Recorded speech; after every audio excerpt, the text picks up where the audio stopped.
Figure 5 देखते हैं। Yohan Gutenberg का ये पिक्चर 1584 में लिया गया है। तो करीब 100 सालों के दरमियान यानी कि 1450 से लेकर 1550 यूरोप के ज़्यादातर देशों में प्रिंटिंग प्रेस लग गए थे। जर्मनी के प्रिंटर दूसरे देश जाकर प्रिंटिंग प्रेस खुलवाया करते थे। प्रिंटिंग प्रेस की संख्या में बढ़ोतरी के साथ साथ बुक प्रोडक्शन में कमाल की बढ़ोतरी हुई। 15वीं सेंचुरी के दूसरे हिस्से में यूरोप के बाजार में 2 करोड़ प्रिंटिंग बुक्स आ गई थी। ये संख्या 16वीं सेंचुरी से में यानी कि 100 सालों में नेक्स्ट सेंचुरी में 20 करोड़ हो गई। हाथ की प्रिंटिंग की जगह अब मैकेनिकल प्रिंट के आ जाने से वहाँ प्रिंट रिवॉल्यूशन पॉसिबल हुआ।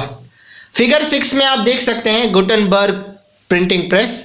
स्क्रू से लगा लंबा हैंडल देखिए, इसकी मदद से स्क्रू घुमाकर प्लेटन को गीले कागज पर दबा दिया जाता था।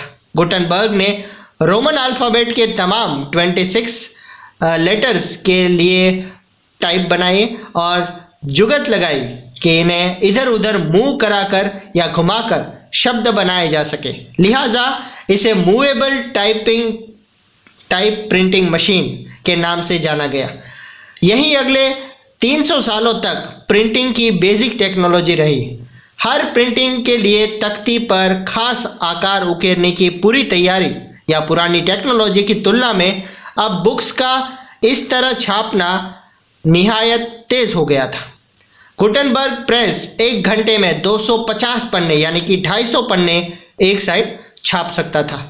न्यू वर्ड में आप देख सकते हैं प्लेटन यानी कि लेटर प्रेस प्रिंटिंग में प्लेटन एक बोर्ड होता है जिसे कागज के पीछे दबाकर टाइप की छाप ली जाती है।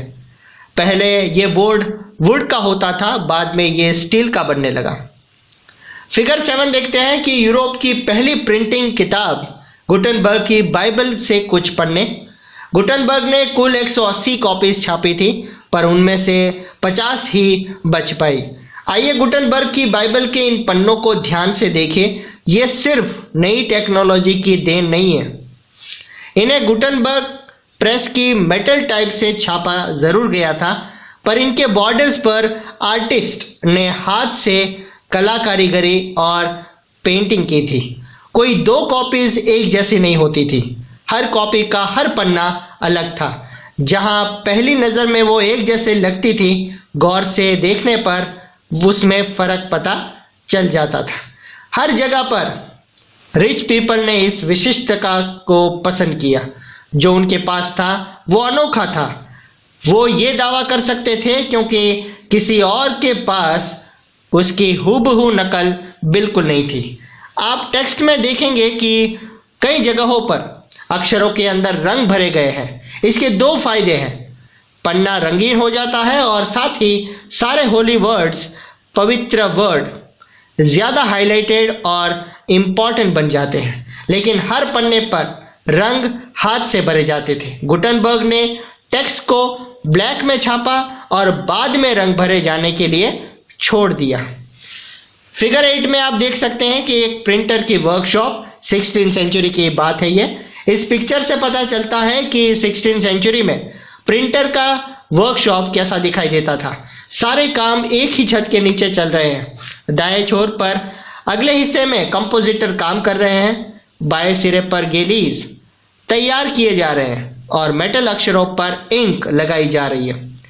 बैकग्राउंड में प्रिंटर्स प्रेस के स्क्रू कस रहे हैं और उन्हीं के पास प्रूफ रीडर काम में जुटे हैं। बिल्कुल अगले भाग में तैयार माल पड़ा है। ये 2-2 साइड चलने वाले या छपे हुए पन्ने की जिसकी बाइंडिंग होनी है। नए वर्ड में कंपोजिटर प्रिंटिंग के लिए टेक्स्ट कंपोज करने वाला व्यक्ति, गैली यानी कि मेटल फ्रेम जिसमें टाइप बिछाकर टेक्स्ट बनाई जाती है। थर्ड पॉइंट पढ़ते हैं, the print revolution and its impact. तो प्रिंट रिवॉल्यूशन क्या था? प्रिंटिंग प्रेस का इन्वेंशन महज टेक्नोलॉजिकल व्यू से ड्रामेटिक चेंजेस की शुरुआत नहीं था। बुक प्रोडक्शन के नए तरीके ने लोगों की जिंदगी बदल दी।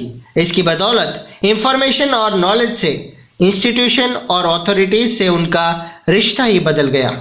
इससे इन्फ्लुएंस्ड और परसेप्शन चीज़ों को देखने का नज़रिया बदल गया।